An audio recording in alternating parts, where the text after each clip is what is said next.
야곱이 죽자 요셉이 그의 아버지 얼굴에 굽으려 울며 이렇게 입 맞췄다. 그래서 아버지가 이렇게 가지런히 돌아가시는 모습을 보면서 그의 품에 안겨서 우는 그 요셉의 모습이 나오고 있습니다. 파란만장한 삶의 여정을 마친 야곱이 이제 그의 수를 마치고 죽었습니다. 이 일에 우리 그 요셉이 참 그 아버지의 품에 안겨서 이렇게 우는 모습을 우리에게 보여주고 있습니다. 사실 저는 이 장면을 묵상하면서 야곱이 참 문제가 많고 또 야곱이 참 여러 가지 그 지적 사항이 많은 인생이었지만 요셉에게는 더 없는 아버지였구나. 그래서 요셉이 그 품에 안겨서 울었구나. 주변에 제가 이렇게 고인이 이렇게 돌아가셨을 때 장면을 제가 이렇게 장례식에 가면 이렇게 여쭙게 되는데, 그렇게 될 경우에 그런 식으로 이렇게 편안하게 돌아가시고 또 그 자녀가 그 돌아가신 고인을 이렇게 그렇게 깊이 이렇게 인격적으로 좋아하고 또 이렇게 그 사랑에 겨워서 이렇게 힘들어하는 그런 모습을 이렇게 때로 볼 수는 있지만, 그러나 이렇게 막 품에 안겨서 울고 이런 얘기를 들은 적은 없습니다. 저도 작년에 아버님이 돌아가셨는데 저희가 그냥 열심히 이렇게 달려갔는데 도착하기 5분 전에 운명하셨다고. 그래서 병원에 제가 찾아뵐 때 참 너무나 마음이 이렇게 무너졌습니다. 이렇게 마지막 임종을 지킬 수가 없어서 너무 마음이 아팠는데, 그렇지만 저도 아버지 품에 안길 수는 없었습니다. 그만큼 아버지는 저에게 따스한 분이라기보다는 좀 멀찍이 계셨던 분이고, 참 이렇게 존경하지만 가까이 하기는 어딘가 어려움이 있으셨던 그런 분이었습니다. 저는 이 요셉의 이 아버지 품에 이렇게 안기는 모습, 우리 그 메시지 그 성경에 의하면, 우리 유진 피터슨이 쓴 메시지 성경 보면 throw himself 이렇게 나옵니다. 그래서 그러니까 자기 자신을 그분에게 이렇게 던져서 우는 그런 형태로 이 본문을 이렇게 해석을 했는데, 참 야곱은 행복한 죽음을 맞이했구나. 어느 날 제가 이렇게 죽을 때 제 아들이 제 품에 안겨서 울까? 이런 생각을 해봤어요.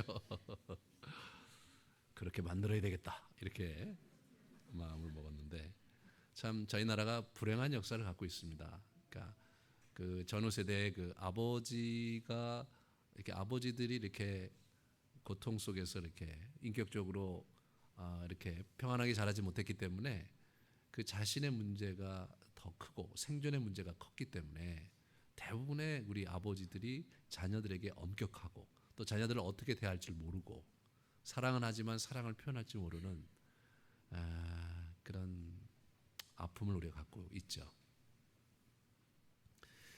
야곱은 자전 12아들이 다 자기 품에 안겨서 울게 하지는 못했지만 그래도 한 사람은 안겨서 울게 했습니다. 뭐 쉬운 인생 아닙니다, 여러분. 우리 야곱을 너무 이렇게 폄하하지 마시고, 참 한 아들이라도 건졌으니 그 인생이 얼마나 귀한 겁니까? 그래서 이 요셉이 아버지의 죽음을 깊이 애도하면서 이제 70일간의 이렇게 곡을 이제 하게 되는 걸 보게 됩니다. 그래서 미라를 이렇게 만들기 위해서 40일 정도 걸린다고 하는데요. 40일 동안 이제 미라를 만들게 되는 거죠. 그리고 이제 70일 동안 애곡을 했게 했는데, 재미난 것은 학자들에 의하면 당시 그 바로 왕이 죽었을 때 애도하는 기간이 72일이었대요. 72일이었는데 이 사람이 70일을 애도를 시켰으니까, 그러니까 이제 바로 다음 정도 되는 또는 그 바로와 버금가는 형태의 예를 우리 요셉이 이렇게 아버지에게 취한 거더라고요. 그것이 이제 아버지에게 뭐 이렇게 한다고 해도 될 일이 아니죠. 이제 나라가 그걸 인정해야 되는데, 참 이 야곱이 죽어서 정말로 참 대단한 인물로 이렇게 평가받는 그런 모습 우리가 이렇게 보게 됩니다. 그래서 이제 우리 죽었을 때 이제 곡하는 기간이 끝났을 때 4절에 보시면 요셉이 이제 바로의 궁에 말을 넣어서, 왜냐면 자기가 상중이기 때문에 아마 가지 못했을 것 같고요. 말을 넣어서 아버지 유언대로 내가 이제 이렇게 가나안에 가서 장지에 이렇게 장사를 하게 하라 했더니 바로가 그렇게 하라고 윤호를 내려서 이제 장례를 치르러 먼 그 가나안으로 올라가게 됩니다. 그런데 오늘 이 본문에서 보시면 7절에 요셉이 자기 아버지를 장사하러 올라가니 바로의 모든 신하와 바로 궁의 원로들과 애굽 땅의 모든 원로와 이렇게 하는 거 보니까 뭐 어떻게 됩니까? 이게 바로의 신하들, 애굽 땅의 그 원로들, 그리고 이제 모든 그 애굽 땅의 원로들이 이렇게 하니까 각 지방의 방백들, 귀족들 전체가 이렇게 가고 있는 모습이에요. 그리고 요셉의 온 집과 그의 형제들과 그의 아버지가 다 갔다 이렇게 나오는데, 그렇게 되면 이게 어떻게 되는 겁니까? 애굽의 그 국장이죠, 국장. 이게 지금 국장을 치르러 가는 겁니다. 그러니까 애굽의 국장을 치르는데 애굽 땅이 아니라 가나안 땅에 가서 국장을 치르니까 이거 상당히 이례적인, 아주 이례적인 사건인 것을 우리가 이렇게 보게 되죠. 그래서 이 기록하기를 9절에 보면 병거와 기병이 요셉을 따라 올라가니 그때가 심히 컸더라. 병거와 기병이 갈 수밖에 없잖아요. 왜냐하면 애굽의 주요 인사들이 다 가니까 군대가 함께 갔겠죠. 군대가. 왜냐하면 그들을 이렇게 보호하기 위해서 군대가 가서, 사실은 외국이거든요. 비록 대부분 이제 그 가나안 지역이 애굽의 속국으로 있었고 애굽의 치하에 있긴 했지만 어찌하든 간에 외국이죠. 뭐 중국에서 장례를 치르는데 이게 한반도로 내려온다고 생각하시면 좋겠습니다. 여기 출신이 거기 가서 아주 그냥 높이 이렇게 인정을 받아갖고 그래서 중국의 국장을 치르는데 장지는 조선이다. 그래서 막 중국에 있는 그 고관 대작들이 다 이렇게 와서 이렇게 뭐 평안도나 뭐 이쯤에서 이렇게 장례를 치른다고 상상을 해보시면 이것이 역사의 기록에 남을 만한 사건이 아닐 수 없다는 것을 알게 될 것입니다. 그래서 모세도 이것이 정말 심히 컸고 이례적인 것이었다라고 기록에 남기고 있는 거죠. 그리고 이 이야기가 사실 굉장히 장황하게 기록하고 있는 걸로 봐서는 모세가 이제 이 사건이 있은 연후에 한 400여 년 후에 출애굽을 하고 막 이 글을 쓰는 것은 아마 좀 더 후에 썼겠죠. 1, 20년 후에 아마 이 글을 썼다고 상상해 볼 때 이게 모세가 이 글을 쓰고 있을 때도 이 장례식 이야기가 계속해서 이렇게 뭐 기록에 남아 있고 얘기가 될 정도로 이 장례가 굉장히 커다란 장례였던 것 같습니다. 그럼 왜 이렇게 커다란 장례를 커다랗게 기록하느냐, 이런 부분에서도 지금 이 모세의 의도가 있고요. 그 의도는 요셉과 야곱의 의도와 맞닿아 있습니다. 그러니까 이 이야기는 자연스럽게 어떻게 전수됐을 거라고 생각하냐면 후손들에게 계속 전수를 이제 했겠죠. 그리고 이집트 역사상 국장을 그렇게 가나안에 치른 역사는 없었을 것입니다. 400년 역사에 이제 국장이 치러질 때마다 자신들의 조상 그 야곱의 국장을 생각을 했겠죠. 그리고 자녀들에게 얘기했겠죠. 우리 할아버지 야곱의 국장도 그때 치렀는데 이거보다 더 성대했고, 그리고 이쪽 애굽이 아니라 저쪽에 가나안에 가서 장례를 치렀던 적이 있다라는 이야기가 후대에 계속 전수돼 내려왔다는 것을 생각해 보시면, 왜 요셉이, 그리고 왜 야곱이 이제 그런 형태로, 야곱의 그 유지를 받아서 요셉이 그런 형태로 장황하게 이렇게 장례를 치렀는가를 알 수가 있죠. 그것은 후손들에게 교육 효과가 아주 큰 이벤트였습니다. 10절 11절에 모세가 기록하고 있는 것은 요단강 건너편 아닷 타작마당에 이르러 거기서 크게 울고 애통하여 요셉의 아버지를 위하여 7일 동안 애곡했다. 그 땅 거민 가나안 사람들이 아닷 마당에 애통을 보고 이르되 애굽 사람의 큰 애통이라 하였으므로 그 땅 이름을 아벨 미스라임이라 하였으니 곧 요단강 건너편이다. 요단강 건너편이라는 거예요. 요단강 건너편. 그러니까 실제로 이게 요단강 건너편이라는 것은 요단강 동편을 얘기하거든요. 실제로 요단강 서편이 가나안입니다. 그런데 실제로 애굽에서 이렇게 올라가다 보면 왜 글로 갔는지가 참 희한한 거예요. 그러니까 바로 이제 애굽에서 올라가면은 그 헤브론으로 갈 수가 있었는데 사해를 밑으로 돌아서 요단강을 건너서 장례를 치른 거거든요. 국장을 그런 식으로 돌아가서 왜 치렀는지 참 이게 사실은 미스테리입니다. 그런데 재미난 것은 그 지역의 이름이 이제 남아 있다는 거예요. 아닷 그 타작마당 앞에 이름이 아벨 미스라임이다.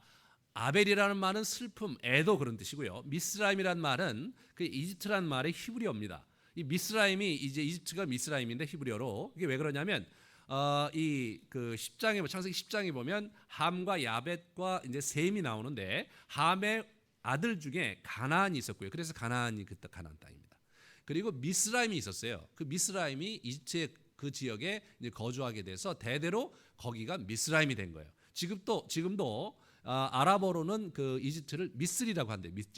미스리라고 한 걸로 봐서 여전히 이제 그 미스라임 족속들이 거기에 커다랗게 있었던 그것이 이제 이집트예요. 우리가 이집트. 그래서 아벨 미스라임 그러니까 이집트의 애도 이렇게 해서 이제 역사상 그 요단강 동편에 이렇게 커다란 어떤 타작마당 그러니까 막 그 지역에서 타작마당이니까 농사 위주의 그 산업 구조를 갖고 있었던 고대 사회에서 아마 그 타작마당에서 커다란 집회와 또 이렇게 법 집행과 이렇게 회의가 일어났다고 그래요. 그래서 아마 그곳이 그 많은 인원을 수용할 만한 커다란 타작마당이었던 것 같고요. 거기서 이제 7일 동안 애곡을 하면서 이렇게 유다강을 건너서 남하해에서 헤브론에 이렇게 장례를 치르고 돌아온 것입니다.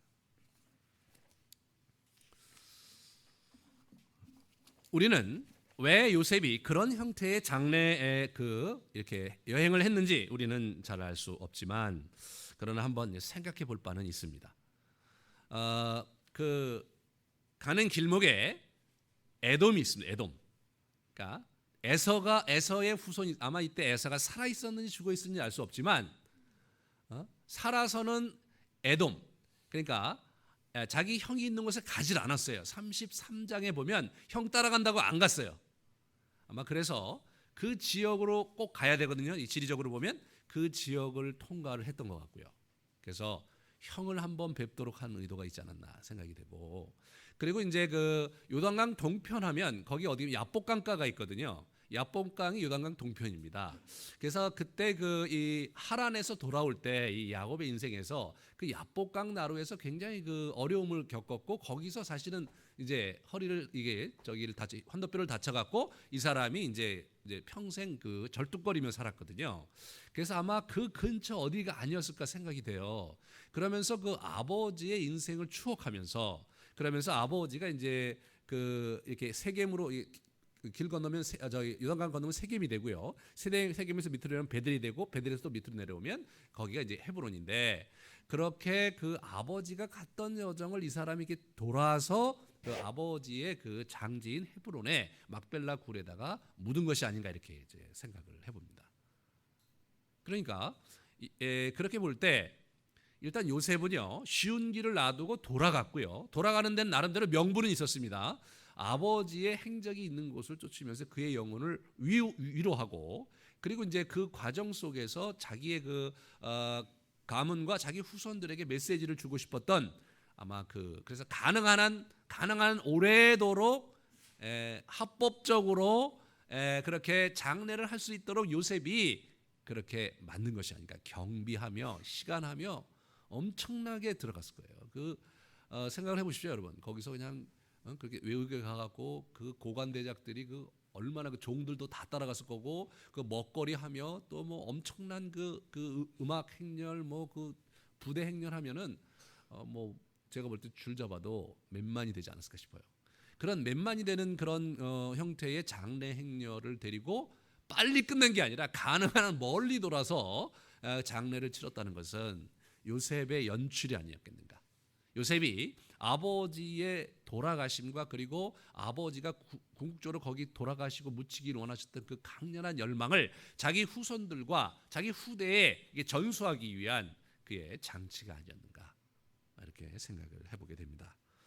요셉이 그만한 경륜을 가진 사람 아닙니까? 애굽의 전체를 제국을 움직이고 애굽에서 400년 대계를 세우면서 아마 그 제국을 경영했던 경륜이 있는 사람이므로 이 사람의 행적 자체를 그런 식으로 우리가 상상해 보는 것이 크게 무리가 아니라고 생각이 됩니다. 그래서 1차적으로 그랬고요. 또 아주 재미난 것은 출애굽 여정이 바로 그 길을 따라갑니다. 출애굽이 워낙 바로 가데스 바다에서 가나안에 바로 진입할 수 있었는데 그렇게 못한 것은 그쪽에 이제 저항이 있어갖고 에돔족 속에 있는 곳을 돌아서 요단강 동편에서 모압 평지에서 마지막으로 모세가 작별을 고하고 그리고 요단강을 건너 들어가거든요.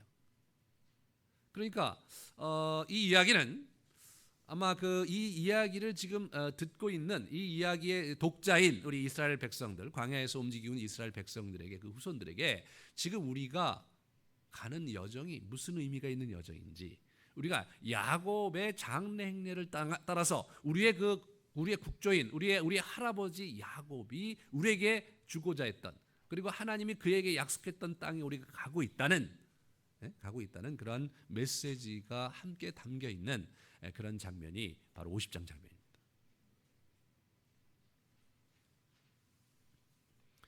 그러니까 우리가 이게 이제 커뮤니케이션을 할 때요, 소통을 할 때 사실은 야곱의 유언이 후대에게 그대로 전해질 뿐만 아니라 그것이 확실하게 각인되게 하고 그 의미가 다시 우리 이스라엘 백성들이 지금 광야의 여정 속에서 재생산되고 의미 부여가 되게 하려면 이런 제스처가 필요한 것이죠. 이런 이벤트가 필요한 것입니다. 그래서 이런 이벤트와 이런 연출 솜씨를 가지고 하나님 나라의 그 메시지를, 그 유업을 이렇게 후손들에게 전하는 요셉의 경륜을 여기서 엿볼 수 있게 됩니다. 그렇게 해서 야곱의 그 파란만장한 이야기에 대단원의 막을 내리고요, 돌아오게 됩니다. 그런데 재미난 것은 뭐냐면 돌아왔는데 그 형들의 얘기가 다시 불거져 나오는 것을 보게 됩니다. 15절에 보면 요셉의 형제들이 그들의 아버지가 죽었음을 보고 말하되 요셉이 혹시 우리를 미워하여 우리가 그에게 행한 모든 악을 다 갚지 아니할까 하고 이렇게 전전긍긍합니다. 그래서 참 이 형들이요, 참 이런 거 보면 참 굉장히 찌질한 것 같아요. 지금 아버지 돌아가셨고 지금 막 국장을 치르고 막 그렇게 뻑적지근하게 그렇게 하고 있는데 이 이야기가 국장을 치르고 난 후인지 아니면 애도 기간 중인지는 확실히 알 수 없지만, 그러나 이 사람들이 지금 챙기고 있는 건 뭐냐면 요셉이 갖고 있는 그 막강한 파워와 이제 아버지가 이제 돌아가심으로 말미암아서 요셉이 이제 우리를 보복할 수 있지 않냐, 그런 그 우려를 이들이 하고 있었습니다. 그래서 요셉에게 이제 가서 16절에 보시면 말을 전하여 이르되 당신의 아버지가 돌아가시기 전에 명령하여 이르기를, 이렇게 얘기하죠. 너희는 이같이 요셉에게 이르라 형들이 네게 악을 행하였을지라도 이제 바라건대 그들의 허물과 죄를 용서하라 하였나니 당신 아버지의 하나님의 종들인 우리 죄를 이제 용서하소서 하여 하매 요셉이 그들이 그에게 하는 말을 들을 때 울었더라. 이렇게 요셉이 웁니다. 이게 정말 야곱이 죽기 전에 그 이야기를 그들에게 했는지 안 했는지 우리 확인할 길이 없어요. 그러나 사실은 야곱이 그런 얘기를 했을까? 이런 부분에서 좀 퀘션입니다. 그들이 말을 그렇게 만든 게 아닐까? 그런 생각이 들고요. 만약 야곱이 했다 손 친다면 이제 내가 죽고 나면 동생 요셉을 깍듯이 예를 취하고 너희가 그를 섬기며 살아야 된다, 그 얘기를 했을 것 같아요. 왜냐하면 49장에는 그런 식으로 나오거든요. 요셉을 축복하면서 그 첫째 아들, 둘째 아들, 셋째 아들의 장자권을 박탈하고 요셉에게 이렇게 몰아주거든요. 그러므로 그런 문맥에서 볼 때 충분히 아마 야곱이 내가 죽거든 가서 요셉에게 예를 취하고 요셉 중심으로 너희가 뭉쳐야 된다, 막 그런 얘기를 했을 가능성이 있을지 모르는데 너희들 요셉이 내가 죽으면 너희들 어떻게 할지 모르니까 가서 납작 엎드려서 100배 사죄하고 막 이렇게 얘기하지 않았을까, 이렇게 생각해 보면 아니었을 것 같아요. 이 도둑이 재발절이라고 우리 이 형들이 아마도 그렇게 생각하지 않았을까. 형들이 정말 이런 장면에서 요셉이 이제 자기들에게 해코지하게 한다면 아주 굉장히 좀 어렵지 않겠나, 그런 생각을 한 거죠. 이 그런 의도에 있어서 그 19절에 요셉이 그 이렇게 얘기하고 또 20절에 쭉 보면 21절에 보시면 당신들은 두려워하지 마소서 내가 당신들과 당신들의 자녀를 기르리이다 하고 그들을 간곡한 말로 위로했다. 당신들과 당신들의 자녀를 기르리이다라고 얘기하는 걸로 봐서는 아마도 그 요셉이 지금 중앙 정부에서 지금 어떤 집권 그 중요한 관료로 있는데 그 고센 지역에서 이 아들들이 이렇게 이제 털을 잡고 지금 수십 년을 살아봤는데 여전히 중앙 정부에서 경제적으로 자기들을 이렇게 도와주거나 이렇게 지원해주지 않으면 자신들이 거기서 살기가 괜히 곤혹스럽다고 여겨지는 그런 상황이 아니었는가. 그래서 형들이 아마 이 장면에서 동생이 뭐 적극적으로 자기들을 괴롭히지 않는다 하더라도 아주 그 소극적으로 중앙 정부의 지원을 끊어버린다면 자신들이 굉장히 어려운 처지에 놓이게 될 것, 자기 후손들이 곤혹스러울 것에 대한 염려가 있지 않았을까 이렇게 추측을 해봅니다. 그런데 이 장면에서 참 그 우리가 한 가지 생각해 봐야 될 것은 무엇이냐면 이 형들은 지금 이게 스토리가 어떻게 진행되는지에 대한 전혀 이해가 없었던 상황이죠. 이 요셉이 울잖아요. 지금 그런 얘기할 때가 아닌데 아버지의 돌아가심과 그리고 아버지가 여기 오신 것이 분명히 하나님의 창조과 섭리 가운데 있었고 지금 지난 수십 년 동안 아버지와 함께 이렇게 제국을 경영하면서 여기서 민족을 이루겠다는 그런 커다란 계획과 구상을 가지고 지금 그 일을 해내고 플랜을 완수한 다음에 아버지가 돌아가신 장면이거든요. 그러므로 어떻게 우리가 대동단결해서 아버지의 유지를 받들어서 하나님 나라의 유업을 우리가 어떻게 이곳에서 이룰 것인가를 수기해야 될 그런 타이밍인데 이 사람들은요 그거보다는 이 동생이 자기들을 어떻게 할까에 대해서 연연해하고 있는 걸 보게 됩니다. 이 장면에서 우리 이 요셉이 울면서 얘기를 하죠. 요셉이 그들에게 이르되 19절에요. 두려워하지 마소서 내가 하나님을 대신하리이까. 내가 하나님을 대신하리이까. 당신들은 나를 해하려 하였으나 하나님은 그것을 선으로 바꾸사 오늘과 같이 많은 백성의 생명을 구원하게 하시려 하셨나이다. 이것은 과거에 그 44장 43장 4장에서 얘기했던 바거든요. 그러니까 이 얘기를 다시 언급하면서 내가 하나님을 대신하겠는가. 내가 여기 와 있는 게 하나님의 장중에 있고 하나님의 뜻이 있고 근데 지금 하나님의 섭리 가운데 지금 여기까지 온 이러한 흐름 속에서 내가 왜 나의 그 사사로운 감정으로 인해서 형들에게 해를 끼치겠는가 말이에요. 형들에게 해를 끼친다면 정말 그래야 될 분이 있다면 하나님이지 내가 아니다. 그러면서 이 용서의 도에 있어서 정말 중요한 원칙을 제시하는 거죠. 우리가 이제 우리에게 잘못한 분이 있다면 용서를 한다는 것은 그에게 대한 징계와 심판을 내가 아니라 하나님께 전적으로 일임하고 하나님이 자비를 베푸시던 아니면 그에게 징계를 주시던 그분에게 이렇게 맡기는 것 그것이 우리 성경에서 얘기하는 용서의 원리거든요. 자기는 이미 용서했다는 얘기를 자기는 이미 이 모든 문제에 있어서 하나님께 권한을 위임했다는 얘기를 다시 한번 분명히 언급해주는 요셉의 모습을 보게 됩니다. 그리고 참 그 마음이 참 이렇게 딱해갖고 이제 21절에 보시면 기르리다 하고 그들을 간곡한 말로 위로하는 그런 모습을 이제 우리가 이렇게 보게 됩니다. 이 요셉은 분명히 야곱의 스피릿을 지금 전수받고 있었고 그리고 야곱이 갖고 있었던 하나님 나라의 비전과 그 유업이 무엇인지를 충분히 이해하고 있었고 그리고 자기 인생 속에 그것을 지금 이루어 가려는 강한 의지와 실제로 그런 여정을 가고 있었는데 형들은 그렇지 못했어요. 형들은 여전히 과거의 자신들의 잘못된 자신들의 실수와 자신들이 갖고 있었던 문제에 이렇게 연연해하면서 여전히 그런 과거의 그런 자기의 그 어려움 속에 갇혀 있는 모습을 보게 됩니다. 인생이 진전이 안 일어나고 있는 거예요, 이 형들이요.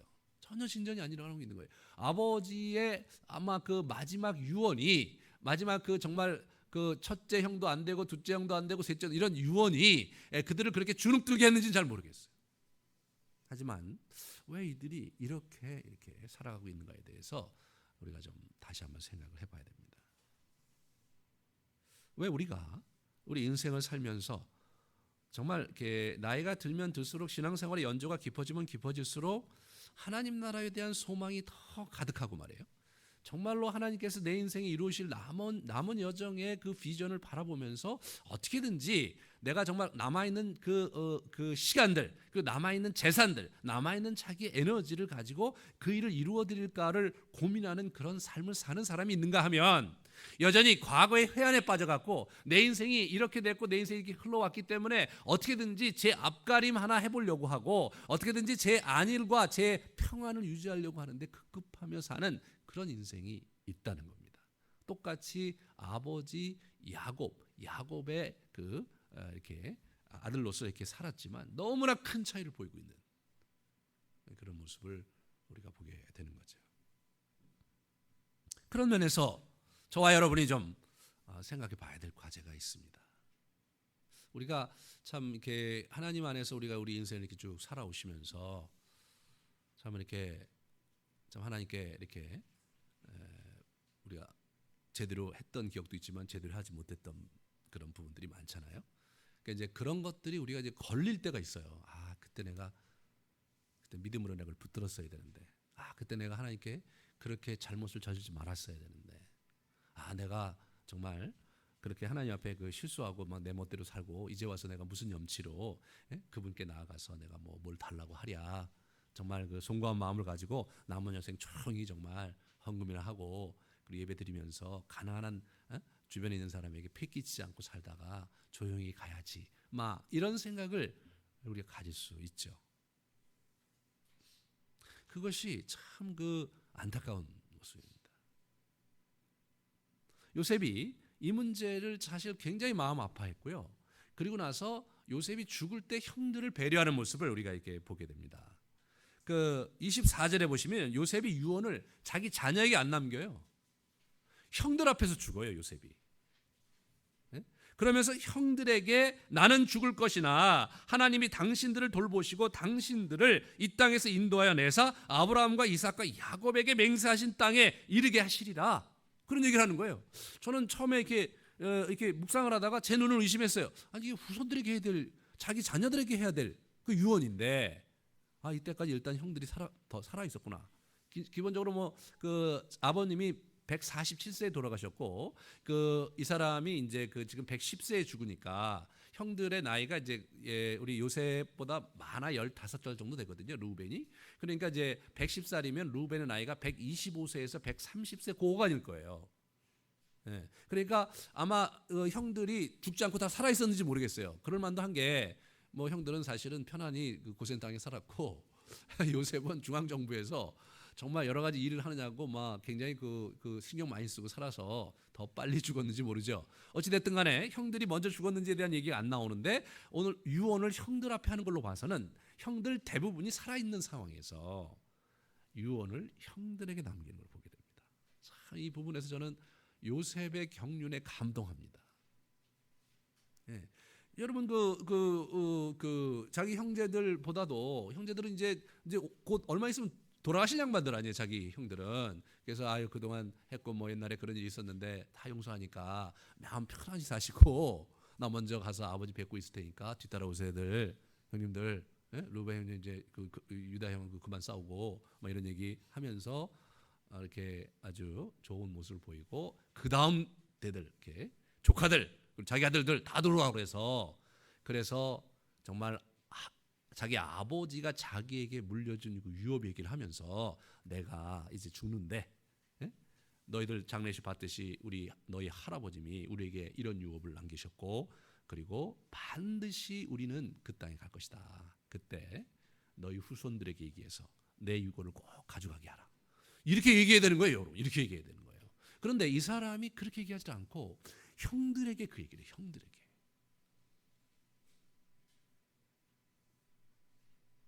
이것은 무엇을 의미하는가? 요셉이요, 형들이 자기 하나님 나라 유업의 파트너인 것을, 아버지가 나만 붙드는 게 아니라 아버지가 우리에게 남긴 유업은 형들과 내가 함께 나눠야 할, 함께 짐지고 가야 할 유업이라는 것을 그들에게 분명한 메시지로 전하고 싶었던 것이 아닌가. 그리고 요셉이 생각하기에 지금 후손들을 챙기는 것도 챙기는 거지만 형들의 마음을 단돌이 하고 자기가 죽고 나면 이제 자기가 그 형제들의 수장인데 자기가 죽고 나면 또 마음이 갈리고 그래서 그 다음 제너레이션에서 또 분열이 일어나고 이런 부분들을 아마 우려했던 것 같아요.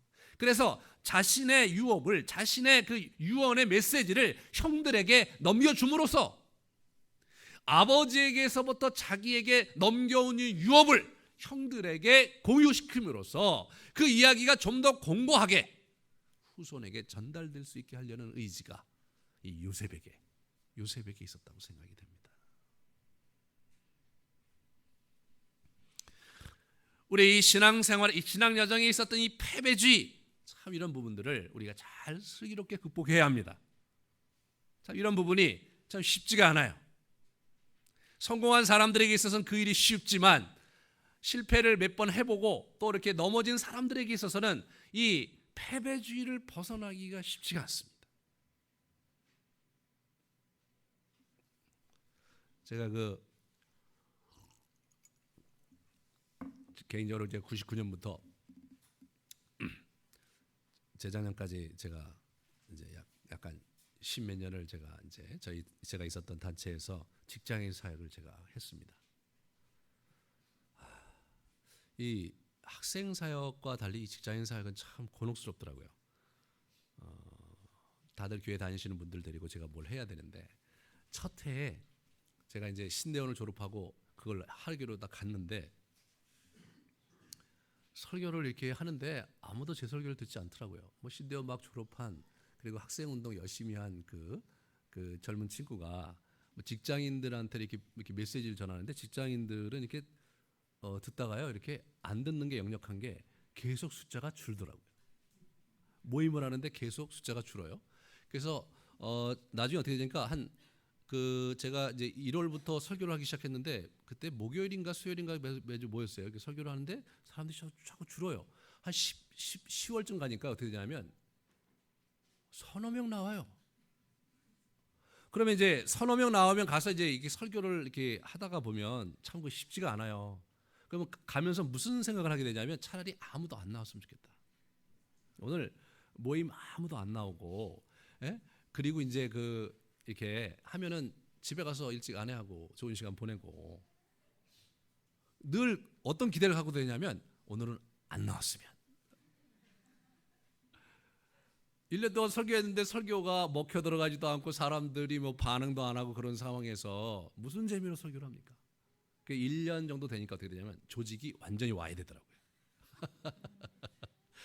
저 나름대로 기도하고 뭐 인도함 받고 왔다 그랬는데 제가 오면 막 굉장히 막 부흥이 일어날 줄 알았는데 1년 안에 그냥 완전히 무너졌어요. 모든 게 상황이 종료가 되더라고요. 이 임원단이 해체가 되더라고요. 나중에는.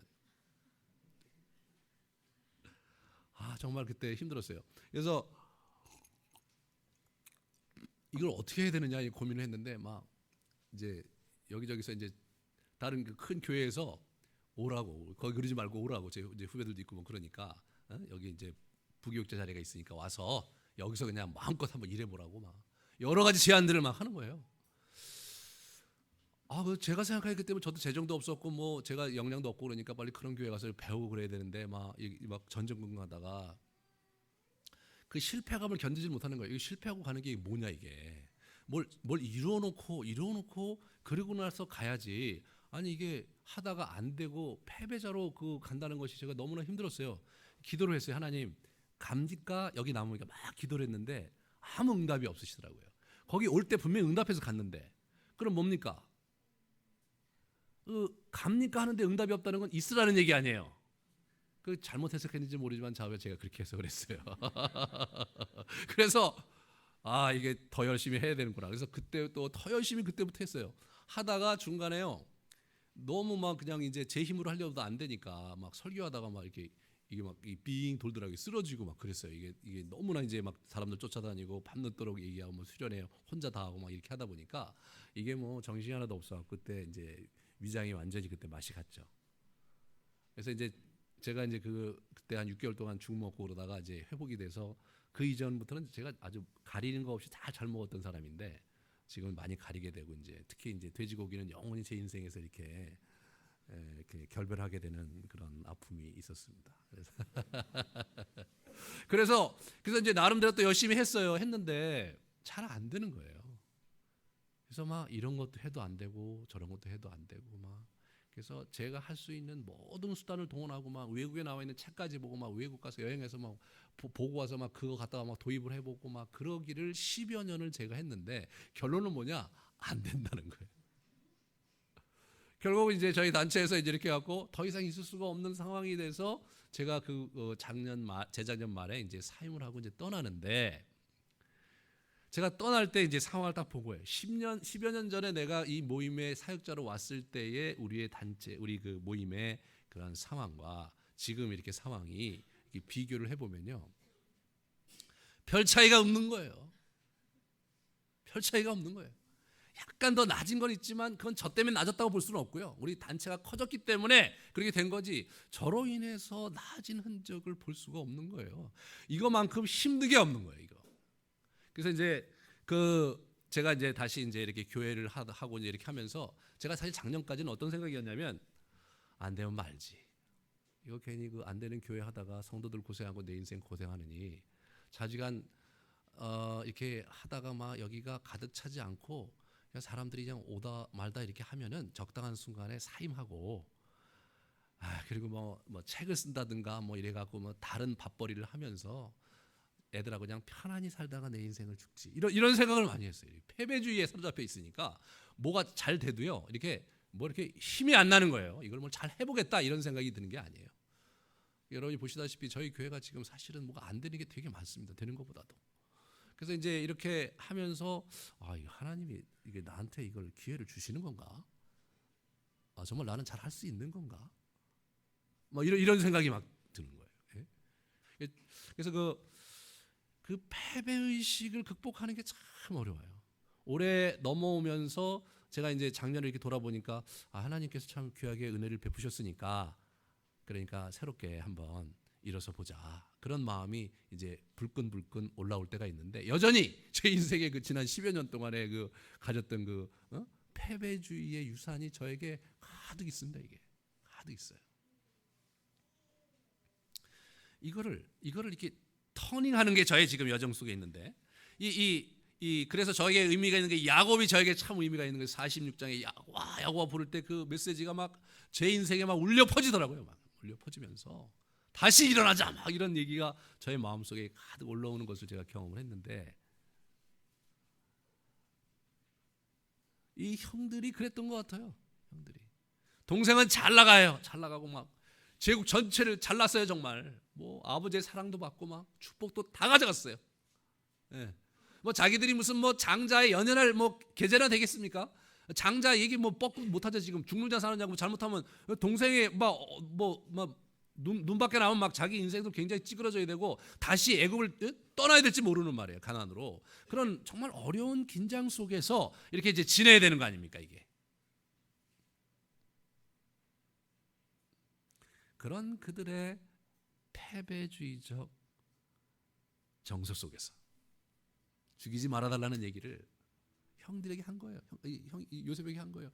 요셉이 그들의 그 패배주의적 그 정서 상태를 그들이 정말 하나님 앞에서 자기 인생을 딱 붙들고 일어서지 못하는 아버지의 죽음을 넘어서 다시 이렇게 불쑥불쑥 일어나야 되는 순간에도 여전히 자기 눈치를 보는 형들이 너무나 안타까웠던 거죠.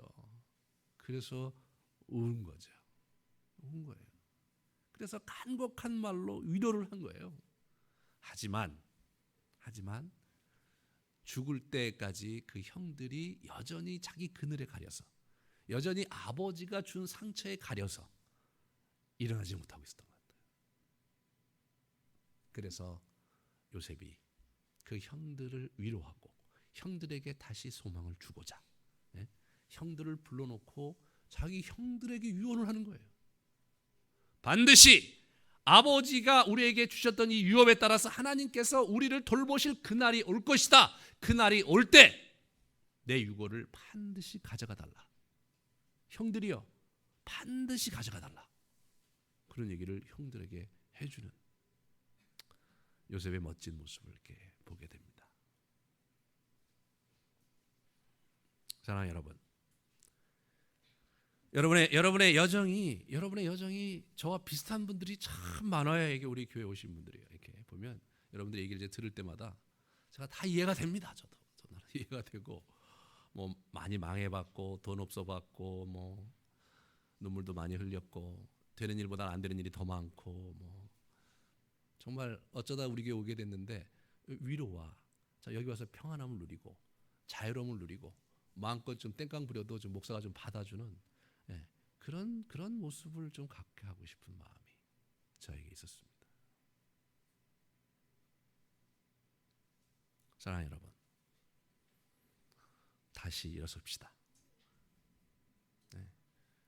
야곱이 남겼던 유산, 그리고 요셉이 그 형들을 향해서 마지막까지 형들의 마음을 두들기면서 다시 일어서라고 하는 유산에 그런 정신을 우리가 좀 꼭 붙드십시다.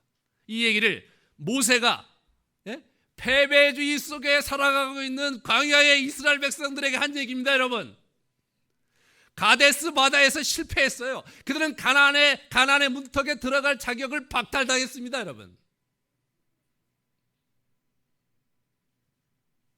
그리고 이제 광야에서 정말 아침 저녁 점심 그리고 내일도 모레도 계속 아침 저녁 점심 만나를 뭔지도 모르고 계속 먹어대며 살아가야 될 죽음을 기다리는 인생이 그들의 삶의 전부였습니다. 여러분, 그들에게 이 이야기를 들려준다는 것이 무슨 의미가 있습니까?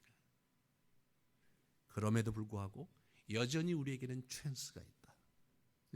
우리의 당대에 이루지 못한다 하더라도 우리의 미래에 우리의 후손들이 이 유업과 하나님 나라의 소망을 갖고 마음껏 살아가는 그날을 열어주기 위해 우리가 광야에서 해야 될 일이 있다.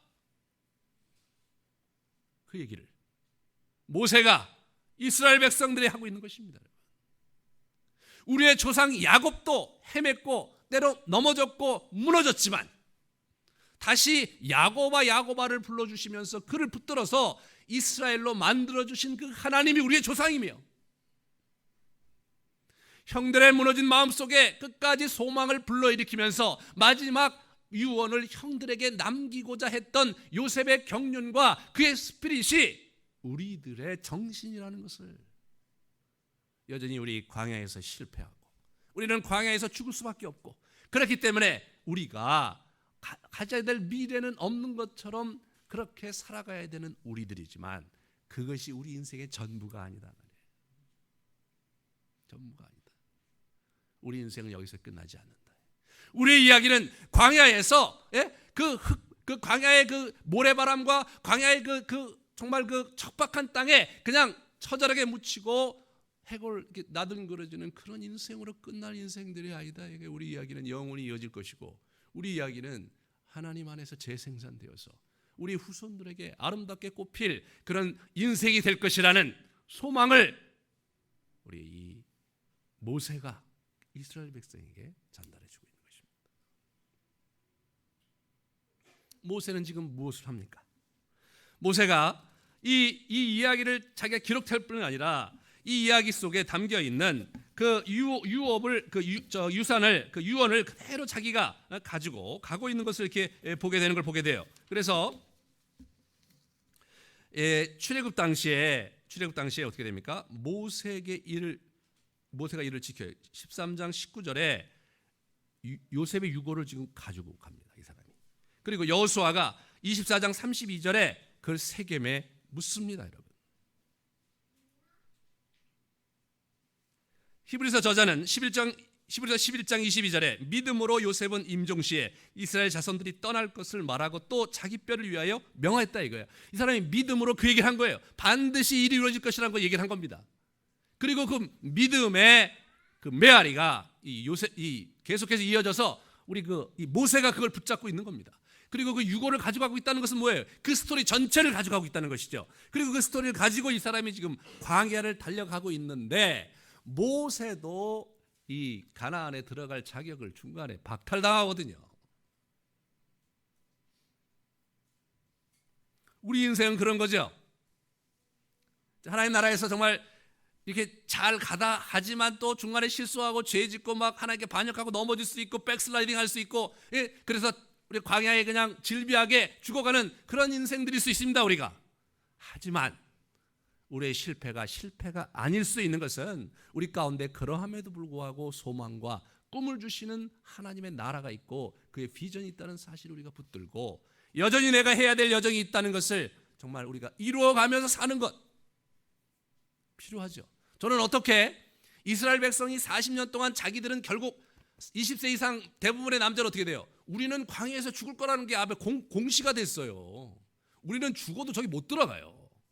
그런데 어떻게 이 사람들이 무슨 비전을 가지고 광야를 살았냐 말이에요. 이게 모세를 죽이고 말이에요. 그냥 돌아가든가 말이에요. 내쳐서 그냥 올라가든가 말이에요. 이렇게 해야 되지. 어떻게 광야에서 여러분 만나만 먹고 허구한 날 가서 보냈겠냐 말이에요. 저는 그게 옛날에 굉장히 이상했어요. 어떻게 그렇게 소망 없는 삶을 살았는가. 하지만 그들이 소망이 없었던 게 아니고요. 그들은 비록 가나안에 진입할 허가를 받지 못했지만 그렇다고 해서 그들의 인생이 무의미한 것이 아니었던 거죠. 그들의 인생은 다음 제너레이션에서 꼽힐 수 있도록 밑으로 깔아줘야 되는 인생이었던 거예요. 하지만 그 깔아주는 인생이 의미 있다는 것을 그들이 붙잡고 있었죠. 모세가 그 중에 하나죠. 모세가 이 메시지를 그들에게 주는 겁니다, 여러분.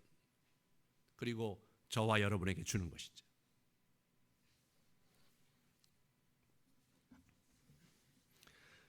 우리 모세가 우리에게 들려주고 있는 얘기가 뭐냐면 28절에 보시면 요셉이 그 형제들에게 이르되 나는 죽을 것이나 하나님이 당신들을 돌보시고 당신들을 이 땅에서 인도하여 내사 아브라함과 이삭과 야곱에게 맹세하신 땅에 이르게 하시리라. 아브라함과 이삭과 야곱에게 맹세하신 땅에 이르게 하시리라. 아브라함과 이삭과 야곱에게 맹세하신 땅, 그 땅이 우리가 가는 땅이라는 거죠. 이게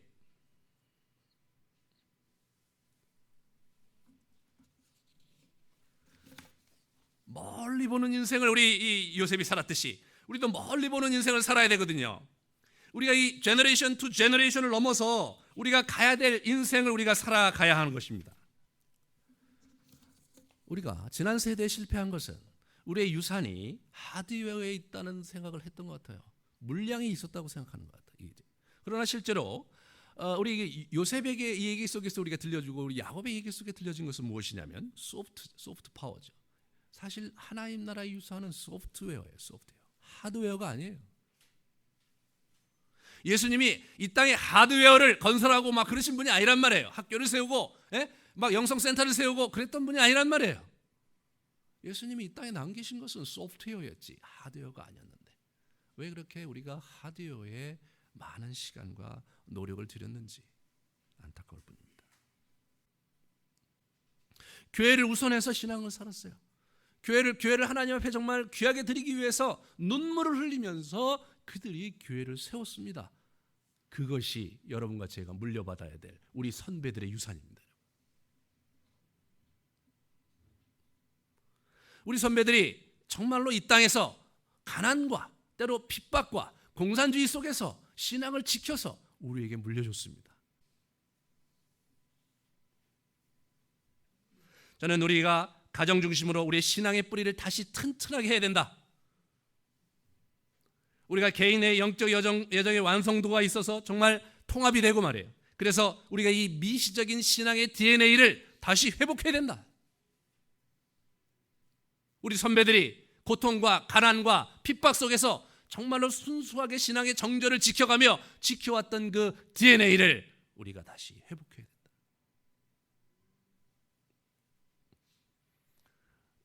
사경회가 읽고 말이에요. 성경을 많이 읽고 말이에요. 그래갖고 이 한글이요, 이 성경이 한글 깨치는데 엄청난 기여를 했다고 한글 학자들이 평가할 정도로 성경이 수많은 사람들의 마음을 바꾸고 시대를 바꾸고. 저희 할머니는 다른 책은 못 읽어도 성경을 읽으세요. 초등학교도 안 나오셨는데 얼마 전에 돌아가셨지만 성경 중심의 교회를 튼튼히 세워가야 합니다. 우리는 다음 세대에 남겨줄 소프트 파워를 갖추어야 합니다. 저희 나라의 그 젊은 사람들이 갖고 있는 그 두뇌가요, IT 업종의 전 세계를 휘둘리고 있고 전 세계 유명한 그런 그 연구 결과가 막 산업계에서 엄청나게 쏟아 나옵니다. 그런데 한국교회의 소프트 파워는 어떠냐 말이에요. 한국교회가 만든 프로그램과 한국교회가 만든 이런 그 교회의 모습과 이런 모델이 전 세계에 보급돼야 되지 않겠습니까, 여러분? 야곱이 갔고 요셉이 간 길을 저희가 함께 가기 원합니다. 참으로 이렇게 여러분이 우리 교회 오셔서 새로운 소망을 갖고 참 은혜를 이렇게 누리게 된 게 너무나 감사하고 저는 그것이 하나님 주신 우리에게 주신 큰 은혜라고 생각이 됩니다. 그래서 정말 이런 그 하나님 나라 유업을 생각하며 다음 제너레이션 그 다음 제너레이션을 생각하면서 겸허하게 오늘 우리가 해야 될 일을 하는 그런 교회로 그런 인생으로 하나님께서 저와 여러분을 붙드시기를 간절히 축원합니다. 기도하시겠습니다.